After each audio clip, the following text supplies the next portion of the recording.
자, 우리가 오늘 이사야서를 계속 볼 때에 지루하다고 느낄 수 있는데 오늘 제목은 이스라엘의 회복이라는 말씀입니다. 이스라엘을 회복시켜 주시면 오늘 우리의 삶도 회복시켜 주실 줄로 믿습니다.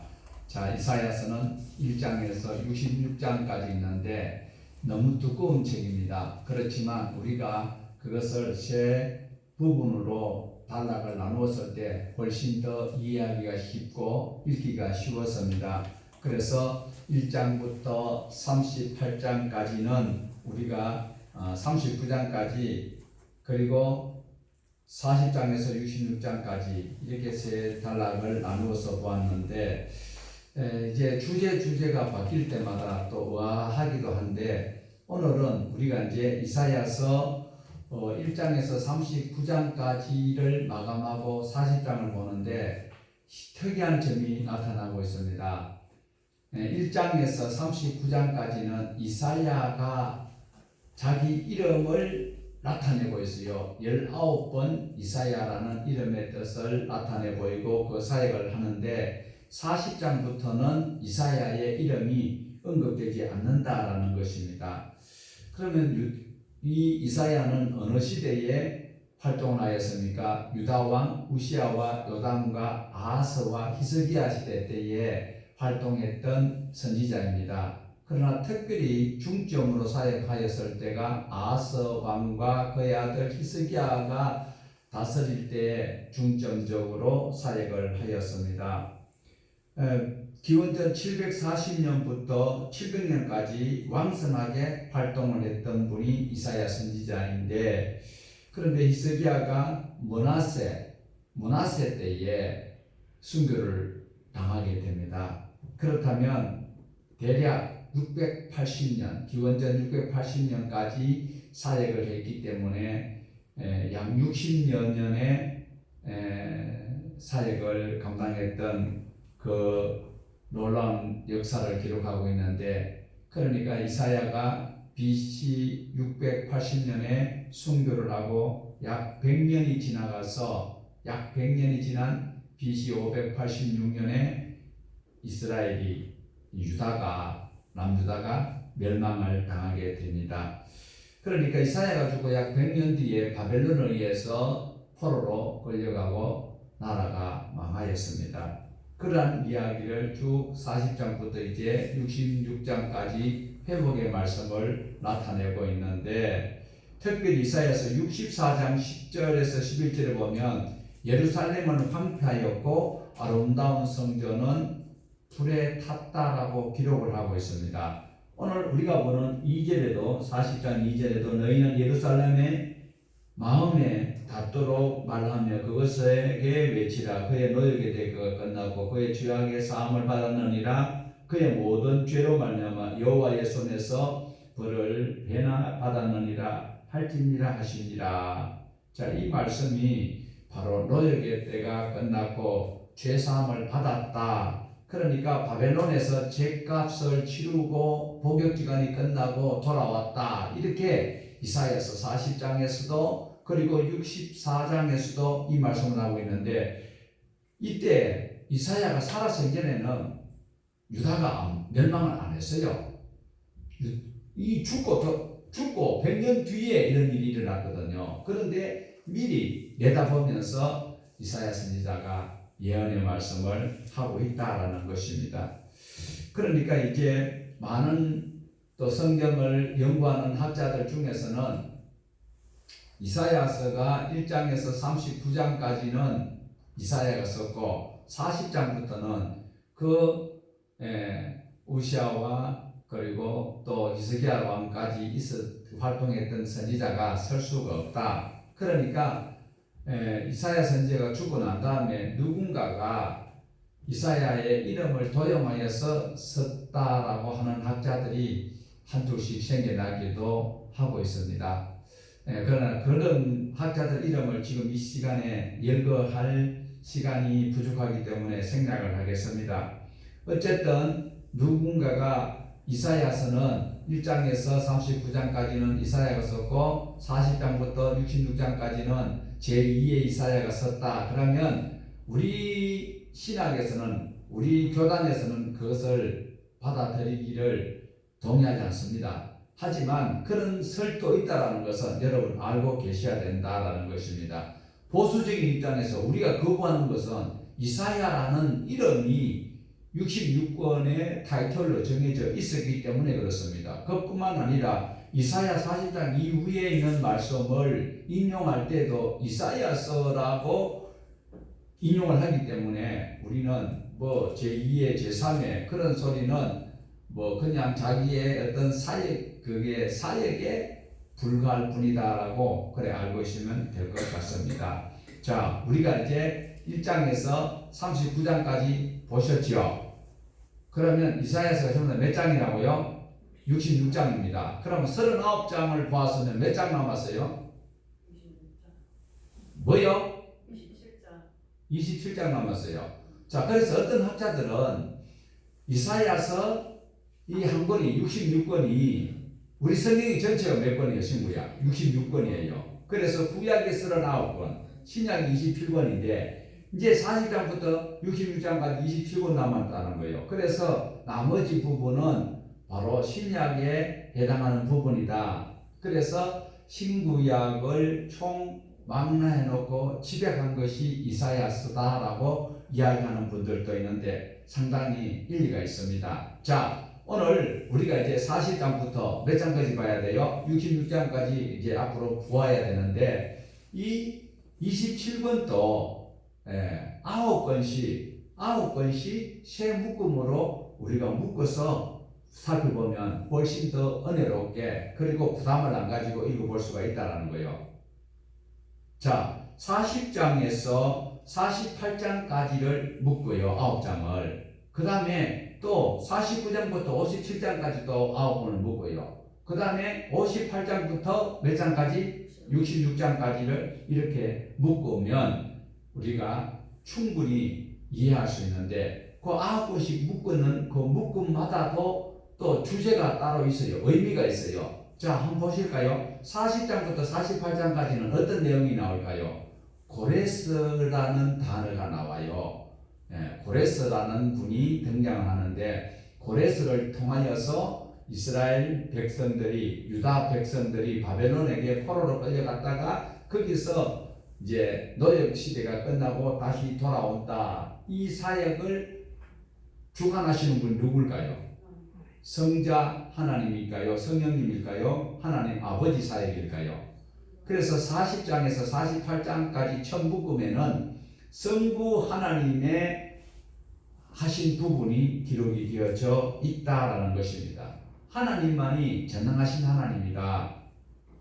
고레스라는 사람을 등장시켜서 바벨론을 멸망시키고 그리고 하나님의 백성들을 고국으로 돌아오도록 하는 이 사역을 하신 분이 성부 하나님의 사역이다. 그 다음에 두 번째 묶음 49장부터 57장까지는 짐작하시겠지만 누가 등장할까요? 바로 하나님의 활동인데 성자 하나님의 활동이 기록이 되어져 있다는 거예요. 58장부터 또 66장까지는 누구의? 성령 하나님의 사역. 물론 회복되는 그 부분을 말씀을 하고 있는데 자, 한번 볼까요? 49장에서 57장에 보면 고난받는 종에 대해서 기록을 해놨어요. 그 다음에 이제 66장까지는 회복의 말씀, 성령 하나님의 그 사역을 기록을 하고 있어요. 자, 그래서 이 40장부터 66장까지 새 묶음을 묶는 것 기분 나쁜 일은 아니죠? 왜 아무 말씀이 시원찮아요? 자, 이렇게 새 묶음으로 40장부터 9번씩 묶었을 때에 성부, 성자, 성령 하나님의 사역을 우리가 일목요연하게 볼 수가 있다. 자, 우리 다시 한번 40장 1절 2절 다시 한번 보십시다.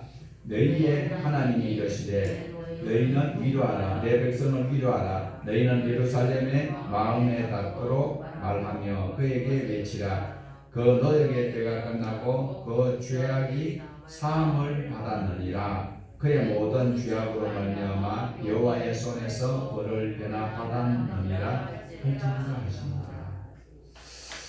자, 하나님의 위로의 말씀이 선포되고 있습니다. 바벨론에서 돌아올 것을 말씀하고 있는데 이사야가 죽고 난 뒤 BC 586년에 수많은 사람이 죽고 그리고 똑똑한 사람들이 다 포로로 끌려갔습니다.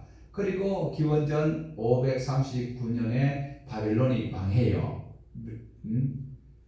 그 메대 나라와 바사에 의해서 539년에 망하고 그 다음에 BC 538년에 페르시아의 고레스 왕이 해방령을 내려서 이들이 이제 자유롭게 돌아오는 이 고국으로 돌아가는 이런 귀한 사역을 감당하도록 하고 있습니다. 자, 하나님께서는 분명히 말씀을 2절에서 하시는데 죄보다도 더 많은 갑절의 노역을 했으니까 그래서 이제는 해방을 주신다라고 말씀합니다. 이어지는 3절에서 5절에 보면 한 소리가 외치는데 광야에서 여호와께서 오실 길을 닦고 또 사방에 큰 길을 내며 사막에 큰 길을 내며 계곡을 메우고 산과 언덕을 깎아서 거친 길을 평탄하게 하고 험한 곳을 평지로 만들며 여호와의 영광이 나타날 것이니 모든 사람이 함께 부을 것이다. 여호와께서 하신 말씀이라고 한 외치는 자의 소리가 있습니다. 자, 이 소리는 외치는 자 소리는 1차적으로는 바벨론으로 포로로 끌려갔던 분들이 다시 회복할 것을 말씀을 하고 있다라는 겁니다. 이 일을 누가 하고 계신다고요? 하나님 아버지가 하실 일이다라는 것입니다. 그러나 이 말씀, 예언의 말씀은 이중성과 다중성으로 보았을 때에 결국 신약시대까지 오시는 예수님을 또한 말씀을 하고 있는데 마태와 또 마가, 누가가 이 복음서에 기록을 해놓은 것을 봅니다.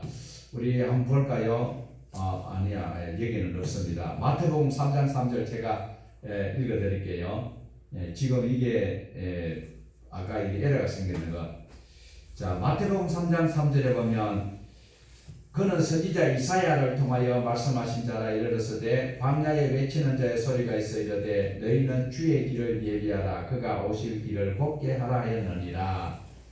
자, 분명히 40장 같으면 제2의 이사야, 제3의 이사야가 기록했다라고 하면 여기도 제2의 이사야라고 해야 되는데 마태는 그냥 이사야를 통하여 이렇게 말씀을 외치고 있습니다. 그것뿐만 아닙니다. 요한복음 1장 23절에 보면 이르되 나는 누굽니까? 세례 요한이요 선지자의 이사야 말과 같이 주의 길을 곱게 하라고 광야에서 외치는 자의 소리로라 하니 세례 요한이 자기가 외치는데 자기가 이사야 선지자가 말한 것처럼 외치는 자의 자기는 소리에 불과하다라는 것을 언급을 하고 있습니다. 이렇게 기록하고 있는 것은 이사야 예언의 말씀이 바벨론의 귀환뿐만 아니라 예수 그리스도의 오심까지도 연결되어져 있다라는 것이죠. 이래서 이사야 40장에 그들에게 분명하게 하나님께서 하실 일을 밝히는데 육체는 무엇과 같다고 말씀을 하고 있습니까? 풀과 같다라고 말씀을 하고 있습니다. 모든 육체는 풀과 같다. 하나님께서 그렇게 말씀하실 수도 있습니다. 모든 아름다운 풀 중에서 육체 중에서 아름다운 풀도 있다. 아름다운 육체도 있다 없다? 있다. 이 아름다운 여기서 풀이라고 말씀하시면서도 아름다운 풀이 있다는 이 말씀은 어떤 말씀인가 하니까 예루살렘에 있던 자들이 포로로 끌려가서 죽을 고생을 하고 있는 그때에 풀어주는 사람이 누구였다고요? 고레스라는 거예요. 모두가 다 고난한 시들어져가는 풀과 같은데 이때 아름다운 풀, 아름다운 육체를 가진 고레스가 있다라는 것을 말씀을 하고 있습니다. 우리 8절 한번 볼까요? 마르지 아니하고 시들지 않는 풀이 있는데 무엇인지 한번 볼까요? 풀은 마르고 꽃은 시드나 우리 하나님의 말씀은 영원히 있으리라. 예. 모든 꽃은 시든다 그랬어요. 모든 육체는 다 시든대요. 그러니까 김대희 집사도 얼마나 쉬면 죽는다니까. 앞으로 오래 살아봐야 죽을 때까지밖에 못 살아. 그런데 영원히 마르지 않는 하나님의 말씀이 있다는 것입니다. 그래서 오늘 저와 여러분이 삶이 바벨론으로 포로로 끌려가는 그들과 같은 방불한 어려운 일이 있다 할지라도 그러나 하나님의 시들지 않는 그 말씀을 붙들면 얼마든지 이 순간을 극복할 수가 있다. 뭐 아들내미 걱정하고 아내를 걱정하고 남편을 걱정하고 또 뭐 앞으로 살아갈 일이 난감하다라고 걱정하는 그것은 시들고 말아요. 하지만 시들지 않는 영원하신 하나님의 말씀을 붙들고 힘을 내시기를 바랍니다. 그래서 이제 11절부터 하나님이 어떤 분인지를 소개를 하고 있습니다. 우리 11절 같이 보십시다. 그는 목자같이 양떼를 먹이시며 어린 양을 그 팔로 모아 품에 안으시며 젖먹이는 암컷들을 온순히 인도하시리로다. 자, 12절부터는 하나님의 능력과 지혜를 밝히는데 우리가 가지고 있는 개역 성경을 보시면 좋겠는데, 자, 세 번역도 있습니다. 그래서 여러분은 자유입니다. 이 세 번역을 보시든지 아니면 개역 개정을 지금 12절부터 16절까지 보시든지 이것을 보시든지, 자, 제가 읽을 때 같이 눈으로 따라 보십니다. 누가 바닷물을 손바닥으로 떠서 헤아려 보았으며 뺨으로 하늘을 재어 보았느냐. 이것은 하나님만이 하실 수 있다는 거예요. 바닷물을 손바닥으로 떼서 이게 몇 개가 되는지 세어 본 사람이 있느냐? 하늘을 뺨으로 재어 볼 인간이 있느냐? 그러나 그렇게 하실 수 있는 분은 누구다? 하나님이시다. 그 다음에 이어서 보면 누가 온 땅의 뒷걸을 대로 되어보고 산들을 어깨 저울로 달아보고 언덕들을 손저울로 달아보았느냐. 누가 주님의 영을 헤아릴 수 있겠으며 주님의 좋은 자가 되어 그를 가르칠 수 있겠느냐. 그가 누구와 의논하시는가. 누가 그를 깨우쳐 드리며 공평의 도리를 가르쳐 드리는가. 누가 그에게 지식을 가르쳐 드리며 슬기로운 처세술을 가르쳐 드리는가. 그에게 문나라가 고작해야 두레박에서 떨어지는 한 방울 물이나 저울 위에 티글과 같을 뿐이라. 섬들도 먼지를 들어 올리듯 가볍게 들어 올리신다. 레바논의 삼림이 제단의 장작으로 충분하지 않고 그곳에 덜 짐승으로도 번제물을 드리기에 충분하지 않다. 자, 16절에 레바논의 살림의 제단의 장작으로 충분하지 않고 그곳에 덜 짐승들, 그곳의 짐승들 온갖 것을 다 잡아서 그리고 레바논에 있는 나무를 다 잘라가지고 장작을 해서 번제를 드린다 할지라도 모자란다. 하나님의 그 은총을 17절, 우리 17절 같이 보십시다. 그 앞에서는 모든 민족이 아무것도 아니며 그에게 그러니까 사람의 존재를 완전히 깔아뭉개는 것은 아닌데 사실 우리는 만들어진 존재이기 때문에 하나님께서 우리를 높여주신 것이고 우리를 인정해 주신 것이지 우리 실제로는 아무것도 아니다라는 거죠. 그래서 여기서 엄밀히 따지면 우상을 섬기지 말고 하나님을 바로 섬기라라는 말씀입니다. 자, 18절 보십시다. 그렇다면 너희가 하나님을 누구와 같다 하겠으며 어느 형상에 비리겠느냐. 그러니까 하나님과 비빌 수 있는 어떤 것도 없다라는 거죠. 하나님과 비교한 형상이 없기 때문에 하나님께서는 처음부터 만들지 말라고 하셨습니다. 모든 형상은 누가 만들어요? 사람이 만들지요. 그러니까 19절 한번 보십시다. 19절 20절 보십니다. 우상이란 대장장이가 부어 만들고 도금장이가 금으로 입히고 은사슬을 만들어 걸친 것이다. 금이나 은을 구할 형편이 못되는 사람은 썩지 않는 나무를 골라서 구하여 놓고 넘어지지 않을 우상을 만들려고 숙련된 기술자를 찾는다. 참 무섭죠. 20절에 보면 금이나 은을 구할 형편이 못되는 사람은 무엇을 구한다고요? 나무를 나는 나무를 골라가지고 우상을 만드는데 그것도 작아지면 안 되니까 누구를 구한다고? 잘 만든 기술자를 만든다는 거지요. 넘어지지 않도록 만들어 본다. 그런데 상식적으로 이것은 사람이 만들기 때문에 우상보다는 사람이 더 우월할 수 있다. 이런 말씀을 우리가 생각해 볼 수 있습니다. 그러므로 이것은 사람이 만들어 놔놓고 그 신을 섬긴다는 것은 어리석고 거짓이니까 하나님께서는 일절 그것을 만들지 말라 이 말씀입니다. 인간들은 이것을 만들어 놔놓고요, 자기가 거짓 위로를 가지고 거짓 소망에 쏘아가지고 자화자찬하면서 살아가는 그 모습을 우리에게 적나라하게 보여주는 장면이다라는 것입니다. 그래서 하나님께서는요, 우리에게 모두에게 양심이라는 것을 주셨어요. 양심이라는 것. 그러니까 자기가 무엇을 잘못을 하면 겸언제거하면서 또 아주 수줍어하기도 하는 이런 것들이지요. 그런데 그것을 솔직히 하나님 앞에 내려놓고 하나님 내 삶을 돌이키겠습니다. 그러니까 신의 산 언약대로 내가 살겠습니다. 출애굽기 20장에서 23장에 있는 말씀대로 시행세칙을 지키면서 살겠습니다 하면 복을 받을 수 있는데, 안타깝게도 이들은 어떻게 하느냐, 천지를 지으시고 바닷물을 대박으로 댈 수 있는 그 하나님, 그리고 하늘을, 그 넓고 넓은 우주를 뺨으로 몇 뼘이 되는지 잴 수 있는 그 하나님께서 주시는 말씀을 지키기 싫어서 어떻게 하느냐, 자기가 깎아 만든 금은 동 그리고 나무로 만든 우상에게 거기서 위안을 얻었고, 자기 듣고 싶은 것, 자기 하고 싶은 것을 그렇게 덮어놓고 믿고 싶어하며 위안을 얻는 그것은 어리석다라는 것을 못하게 하고 있다라는 것입니다.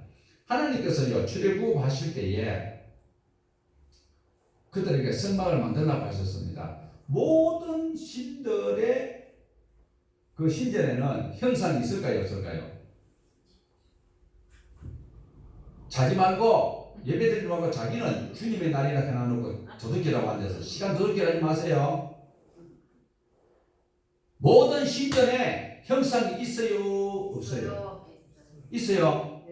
그런데 하나님의 성막에도 하나님께서는 성소와 지성소 사이에 어떻게요? 그룹을 만들어라고 했습니다. 그룹을 천사의 형상으로 만들어 놓고, 그리고 요 지성소와 성소 사이에 하나님이 앉을 장소처럼은 지정해 주셨는데 형상은 만들지 말라고 했어요. 그런데 사람들은 형상을 만들어요. 여러분 안 만들고 있어요? 지금도 내 마음에 어떤 목적의 형상을 만들어 놓고 그것을 달성하기 위해서 우상을 섬기고 있지 않느냐라는 거죠. 그러니까 이 말씀을 잘 기억을 하셔야 돼요. 자, 유대인들이 믿고 있는 유대교는 하나님이 만드셨어요, 사람이 만들었어요? 만약에 유대인들이 자기네들이 종교를 만들었다면 틀림없이 어떤 형상을 만들었을 거예요. 그런데 유대인들이 만든 게 아니에요.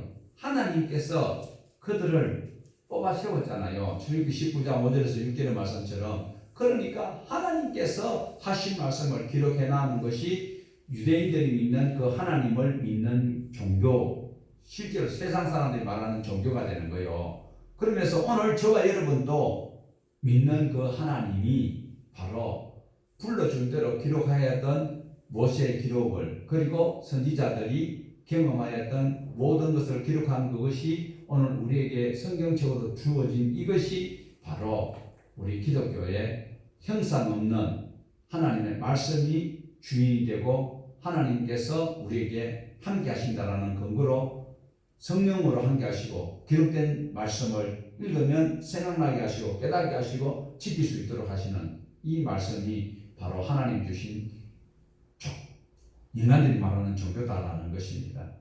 그래서 이 당시에 지금 바벨론에서, 그리고 아수르에서, 아람 나라에서 이스라엘과 북이스라엘을 쳐들어올 때에 그들이 느끼는 감정은 하나님은 눈에 안 보이고, 만들어놓은 신상을, 형상을 만들어 놨던 그 강대국의 아수르 나라, 그리고 바벨론이 나중에는 다 무너뜨려 버렸잖아요. 아수르도 무너뜨리고 유다도 삼켜버리니까 아이고 바벨론의 신이 굉장히 크다. 그래서 그 형상을 보고 좋아하지만 하나님께서는 바벨론으로 끌고 가서 그게 세상의 신들이 너희들이 추앙하는 그 신은 아무것도 아니다, 이것을 보여주시는 거예요.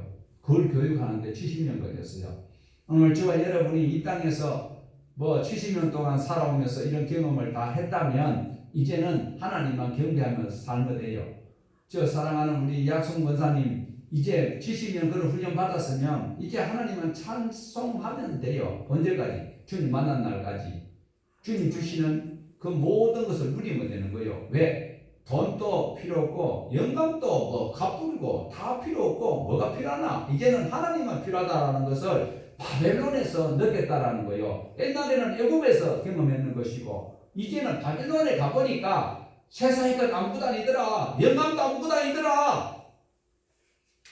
아들 장식이 넣고 경민이 넣고 영환이 났는데 준석이 났는데 영혼 났는데 필요한 영감이지 그거 필요 없더라라는 거예요. 어디서 느꼈어요? 바벨론에 가서 하나님이 최고다.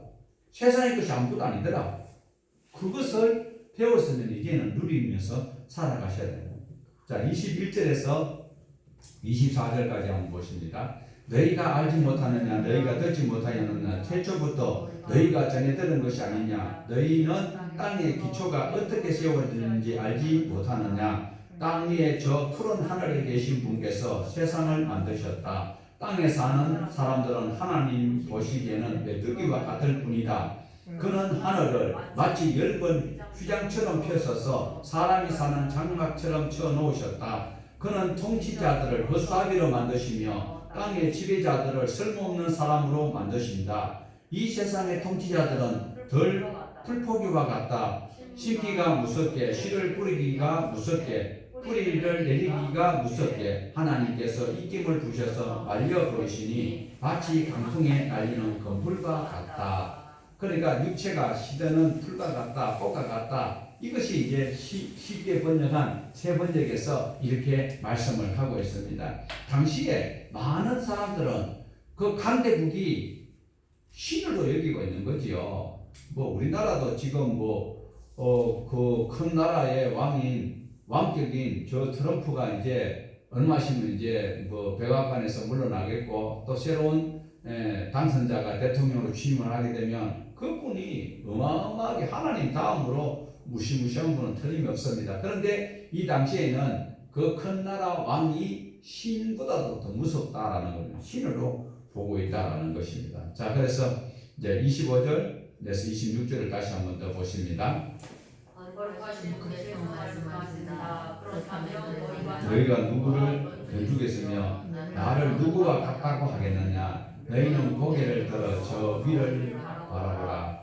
누가 이 모든 별을 창조하였느냐?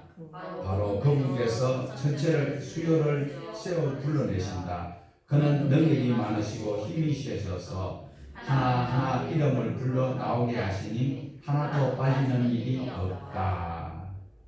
자, 하나님께서 천지 만물을 창조하셨다는 것을 믿으십니까?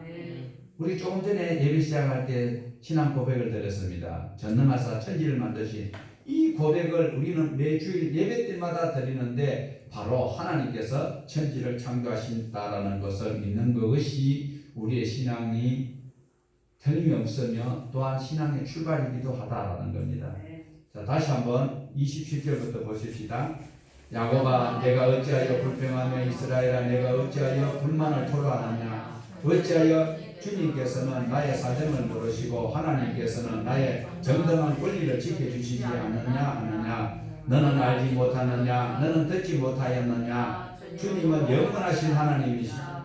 딴 것까지 창조하신 분이시다. 그는 피곤을 느끼지 않으시며 지칠 줄 모르시는 그 지혜가 무궁하신 분이다. 피곤한 사람에게 힘을 주시며 기운을 잃은 사람에게 기력을 주시는 분이시다. 비록 젊은 피곤하고 지치고 장정들은 맥이 없이 비틀거려도 비틀거려도 자 우리가 개역 성경하고는 약간 다르지요. 훨씬 쉽게 이해가 되는데 그럼 우리 31절을 다시 한번 더 보십시다. 오직 주님을 소망으로 삼는 사람은 새 힘을 얻으리니 독수리가 날개를 치며 솟아오르듯 올라갈 것이요 뛰어도 지치지 않으며 걸어가도 피곤하지 않을 것이다. 자 지금 누구에게 이 같다라는 말씀을 전하고 있습니까? 이사야가 맞먹는 거죠. 이사야 선지자님께서 1차적으로는 나라가 망하고 그리고 많은 사람들이 죽고 포로로 끌려가 살고 있는 그들에게 지금 아직 안 끌려갔습니다. 아니 나라가 안 망했습니다. 근데 앞으로 이렇게 가면 망하고 끌려가고 죽고 할 것인데 이때도 하나님을 의지하는 자에게는 뛰어가도 걸어가도 우리 권사님 그 노래도 잘 하던데 걸어가도 뛰어가도 곤비지 않고 피곤치 않고 다 아시지요? 찬송가도 있지요. 예. 그런데 중요한 것은요. 많은 사람들이 불만과 불평을 하고 있을 때 하나님을 의지하면 하나님께서 새 힘을 주시고 뛰어가도 고단치 않고 걸어가도 피곤치 아니하는 새 힘을 주신다. 자, 31절 다시 보십시다. 오직 주님을 소망으로 삼는 사람은 새 힘을 얻으리니 독수리가 날개 치며 솟아오르는 듯이 뛰어도 지치지 않으며 걸어가도 피곤하지 않을 것이다. 가지고 있는 성경을 읽어보십시다. 가지고 있는 성경 31절 여호와를 악망하는 자는 새 힘을 얻으리니 독수리가 날개 치며 올라가는 것 같을 것이요 다람밖에 나여도 멍비하지 아니하겠고 걸어가도 피곤하지 않으리라. 자, 여기서 악망이라는 오직 여호와를 여기서는 오직 주님을 소망으로인데 우리 개정에는 오직 여호와를 악망하는 자에게는 악망이라는 단어가 무엇일까? 악망이라는 히브리어는 카와라는 단어인데 네 가지 의미가 있습니다. 악망, 우리가 악망한 것은 무엇일까? 그런데 개역 성경에서는 악망이라고 했는데 세 번역에서는 소망으로 바꿔놨습니다. 자, 원어로 보면 카와라는 단어는 네 가지 의미가 있다고 했습니다. 첫 번째 기다리다, 그 다음에 기대하다, 바라다, 소망하다라는 네 가지 의미가 악망이라는 것입니다. 그러니까 주님께서 약속하신 말씀이 이루어질 것을 내가 기다리는 것이 악망이요. 또한 주님께서 나와 함께 하실 것을 기대하는 것이 악망이요. 그러면서 또 하나님께서 내게 바라는 것들의 실상이나 하나님을 바라고 내 아름다운 가정과 내 자손들이 하나님의 거룩한 나라에 가기 위해서 신앙생활을 잘하고 있는 이것을 바라는 것이 악망이요. 그리고 소망하는 그것이 악망이다라는 것입니다. 이스라엘 민족들이 왜 망하게 되었을까요? 잘못도 없는데 그들이 망했을까요? 하나님을 악망하지 않았어요. 하나님을 기대지도 않고 하나님을 찾지도 않고 하나님을 바라지도 않고 다른 나라가 더 좋아 보이는 거예요. 그러니까 자기 이익을 쫓아서 갈 때 풀은 시든다. 절대로 안 시드는 것이 무엇이다? 하나님의 말씀이다. 오늘 저와 여러분이 삶의 현장 속에서 내가 바라는 것은 아무것도 아니다. 꼭 기억을 하셔야 돼요. 애굽에서 교육받았던 것, 광야에서 40년, 그걸 가지고는 부족하였어요. 그러니까 신정시대, 왕정시대를 거쳐서 결국은 바벨론에 가서 70년을 교육받고 왔을 때 세상의 모든 신은 헛것이고 하나님만이 참 신이다. 이것을 거기 가서 배워왔다라는 것입니다. 자, 그러므로 오늘 저와 여러분은 이스라엘이 망했다라는 이 이스라엘의 역사책을 가지고 우리가 천국 간다라는 것은 어떤 면에 어떤 비신앙적인 사람들은 불합리하다고 이야기를 하는데 참 감사한 일입니다. 우리나라는 역사가 몇 년입니까? 약 반만 년이라고 하잖아요. 1000년 역사밖에 안 됐는데도 이걸 못 외우고 못 가지고 맨날 듣기 좋은 소리만 속속 뽑아놔놓고 양채 같은 사람들이 우리 그리스도인들 아닐까요? 1000년의 역사를 통하여서 우리에게는 저렇게 하면 바벨론으로 끌려가는 수도 있구나. 이것을 우리는 반면교사로 삼고 하나님을 바라보면서 하나님의 해세들을 우리는 바로 인식하면서 살아가야 된다라는 것입니다. 자, 모든 것이 세상에서는 헛것인데 우리가 기대하는 것은 바로 하나님께서 영원한 천국을 우리에게 예비해 놓았으니까 그것을 우리는 기대하면서 살아갈 수 있다는 거예요. 자, 분명히 제가 말씀드렸습니다. 이사야서는 1장에서 39장까지는 이사야가 자기 이름을 나타내었고 그 다음에 40장부터 66장까지는 언급을 하지 않고 있는데 제2의 이사야라고 말하는 사람들이 있는데, 그런데 신약에서 분명히 우리가 조금 전에 보았습니다. 마태도 그리고 요한도 선지자 이사야가 이렇게 그 이사야서를 그대로 인용했던 것처럼 구약에 있는 말씀이 복음이 될 수 있어요, 없어요? 신약만 복음입니까? 예수님만 복음입니까? 아니지요. 베드로전서 1장을 통해서 베드로 사도가 이사야 40장의 말씀을 그대로 인용하고 있다는 것을 꼭 기억을 하셔야 됩니다. 베드로전서 1장이 뭐라고 말씀을 하시는가 하면은요, 이 세상을 기다리고 이 세상을 바라고 이 세상을 소망하는 것은 의미가 없다라고 분명히 베드로가 이사야서 40장의 말씀을 인용하여서 우리에게 보여주고 있습니다. 자, 빨리 찾아보십시다. 이 베드로전서 1장 24절에서 25절. 죄송합니다. 오늘 되게 준비했는 것이 그렇습니다. 베드로전서가 구약에 있습니까? 신약에 있습니까? 신약에 있어요. 자, 빨리 1장 24절 378페이지입니다. 24절에서 25절 시작. 그러므로 모세는 그가 받고 그 모든 영광은 그가 받으니 그런 말을 좋아하고 듣는 때 우리의 주의 말씀은 새토록 기쁘다 하였으니 너희에 대한 천하금이 곧 이 말씀이니라. 그러니까 이사야 40장에도 이 말씀이 있는데 베드로 사도가 이 말씀을 뭐라고요? 이 말씀이 너희에게 전한 복음이에요. 너희에게 전한 복음이 곧 이 말씀입니다. 그러면 구약도 복음이요, 안 복음이요? 오늘 대다수 일부의 사람들을 보면은 구약은 필요 없는 것이 말씀을 하고 있어요. 큰일 날 이단 같은 소리를 하고 사탄이 좋아할 소리입니다. 절대로 오늘 분명히 베드로 사도가 말씀하시는 것이 25절 하반절에 너희에게 전한 복음이 곧 이 말씀입니다. 그러면 구약도 복음입니까? 안 복음입니까? 이사야 40장 말씀을 인용했기 때문에 오늘도 저와 여러분은 구약의 말씀 또한 이 세상의 모든 만물은 시들고 떨어지지만 오직 주의 말씀만 세세토록 있다라는 말씀을 믿으시기를 바랍니다. 오늘 이 땅에 살아가면서 어떤 것을 기대하며 소망하며 바라며 살아가고 있습니까? 내가 영원한 것은 아닌 것이지만 그래도 돈이 있으면 우선에 안도의 한숨은 좀 쉴 수 있지만 그것이 영원한 것은 아닙니다. 아무리 많아도 돌아가십니다.